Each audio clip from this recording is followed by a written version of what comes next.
real quickly go through the relationship between the course development process. And so please do ask questions at the end here. I'm going to fly through this because I think at this point you guys have a good sense. This looks scary. Don't let this scare you. This is really the course development process that is shown here is mostly on the IDs. But we are going to have a schedule, and you are going to deliver content in chunks per module. So just like you would expect with your students, we pace it out for you and work with you. And what you're seeing here is what you saw is the waterfall of deliverables. And no, the reason why I wanted to show you that picture was because I want you to see that if you get way behind, then we all get way behind. And so it's important to kind of keep up.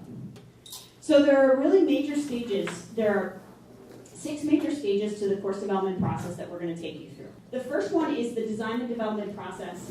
The faculty member will start by having a meeting with us, and the first thing that they're going to do, either right before the meeting or right after the meeting, is go get everything. I like to use the analysis of cleaning my room. So my room is not clean. But when I clean it, I get it really dirty first. Because I throw everything off the shelves, scatter it all over the floor, take all the clothes out of the closet, and that's what I want you to do. When you're going to teach this course, and you've taught it before, if you've taught it before, or if your colleagues have taught it before, go get everything. Put it in a big bucket, an online folder that we're going to set up for you, and just put it there. Look at it. Any articles that you think might be interesting, any content that you think might be interesting. I'm not trying to scare you. Go get everything that you want to use. We're not trying to reinvent the wheel, so let's get all the materials out. Then we're going to clean the room by putting them in order. So this first step is about kicking things off, learning about the design process, and getting everything together so you're prepping for design.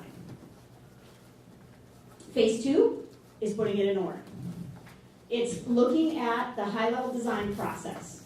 In other words, we're going to talk like we were today.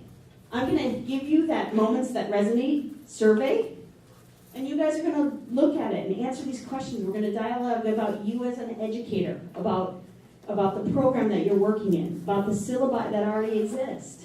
We're going to talk about things that are important to you, materials that you think need to be gone through, experiences that you want to replicate.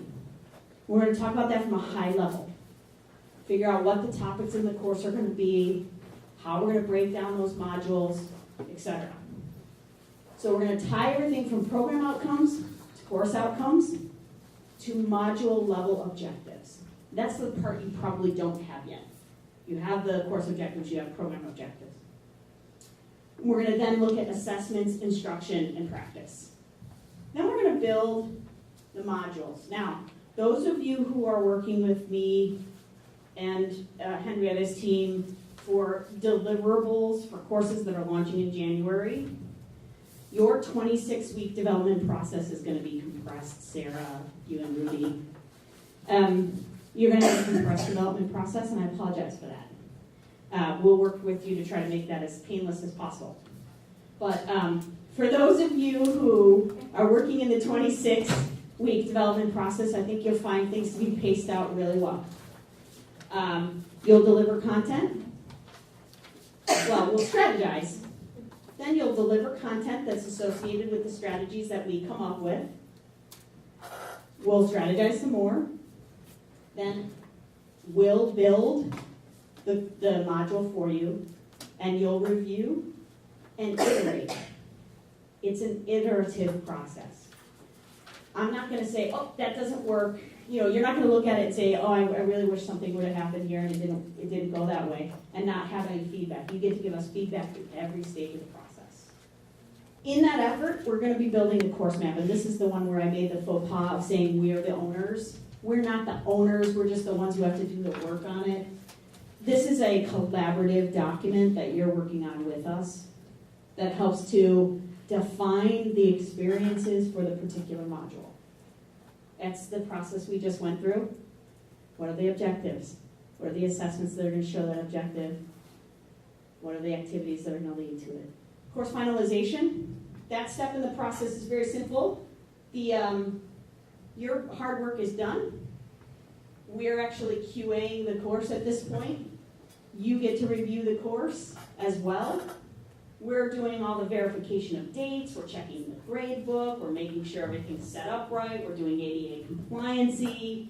We are checking for consistency. We're looking for the course standards. And you get to say, I like it or I don't like it. So you get to sit back a little bit on this stage. We have a checklist, and Henrietta's going to go over that for course quality, and we'll be going through that checklist as well to ensure that we are meeting the standards that FPU set up as quality courses. We also will prepare the course for instruction. Now, you may not be teaching the course that you designed, or you may be teaching it.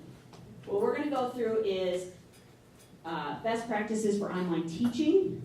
We'll give you an asynchronous course that you'll go through about best practices. You'll work with your instructional designer to come up with strategies. But in addition to this, and this may be very different for some of you, we're going to work on what's called the facilitator guide or the instructor guide. It's like the teacher textbook. It's the cheat sheet for those teaching. Because you put a lot of time and effort into designing your course, you don't want to hand it off to someone else who's going to change everything and destroy the course that you worked so hard to build. So what we want to do is create a facilitator guide that helps you to guide them through the important parts of your course, the challenges, the opportunities, ways that you want them to facilitate, rubrics that you want them to go through, technology tools that you suggest they use. So we, the IDs, will work with you to develop this. Now, if you are teaching your own course and you plan to do that for a while, you could teach the course a couple of times before we do this if you want. That's really up to Henrietta and team to determine whether it's appropriate for you to develop this right away or whether you can do it after a couple of cycles. The last phase is that we will launch the course for a preview week. Students have the ability to look at the syllabus and however much of the course FPU decides is appropriate prior to the course launching. And so we will launch the course. In addition to that, my team will develop documentation for our 24/7, 365 help desk. We'll develop documentation about the course to make sure that they're primed to support the course, as well as for our student support services team. Here's why. Goodness knows you don't want to be answering a bunch of questions about your course that could be anticipated in advance.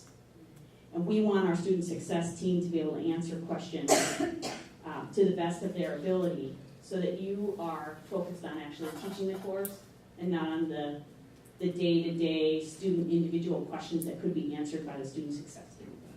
Now, some faculty prefer to engage with the students, and then you would communicate that as part of this documentation.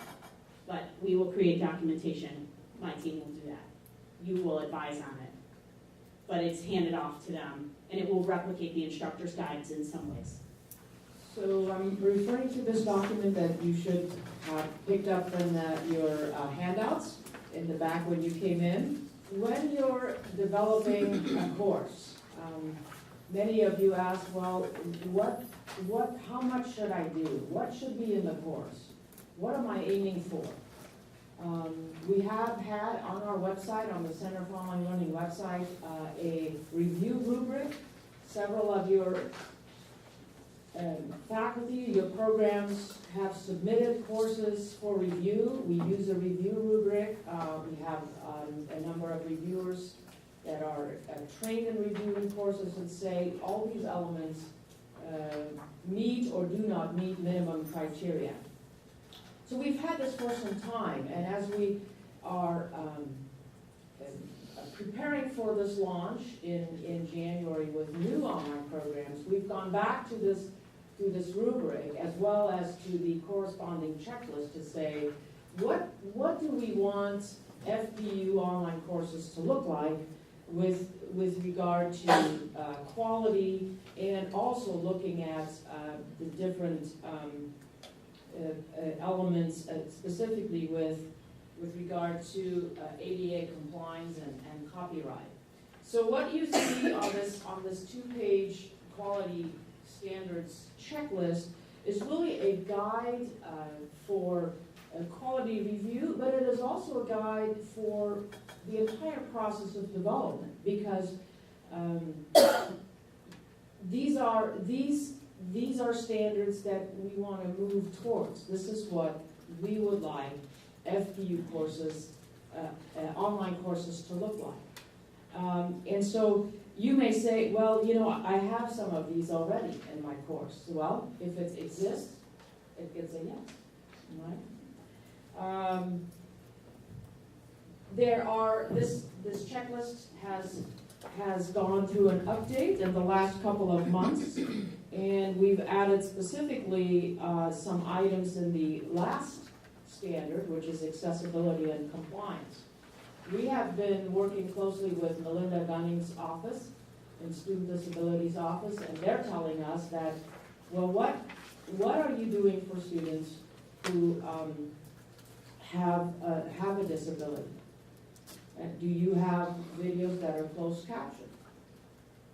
We recently received a call from a course that was heavy in videos, and the students could not hear. So we had to make that accommodation. And what we're saying here is how can we make materials accessible to students with disability? So if you're looking at this list and saying,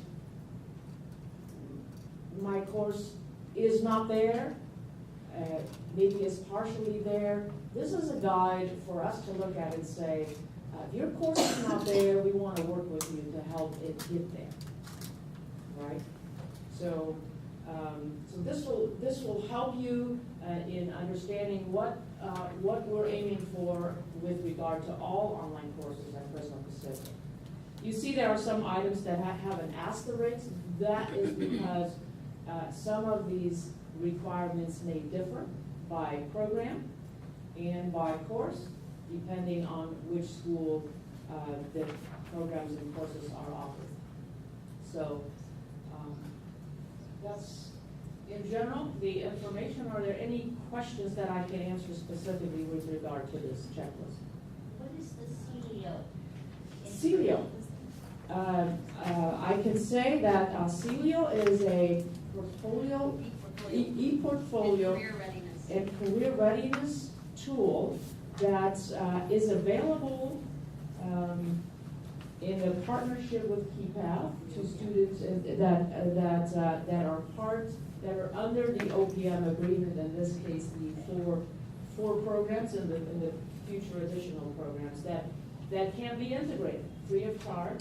And if that is what what you think your program students would benefit from, that is an option. If we had a different one, we have legally in ours or attached to Okay. it, then that would be okay, not just the C. Right, and that's why it has an asterisk, because it Okay. I see. yes. Yeah. Mhm. But we want you to consider it as an option if it applies.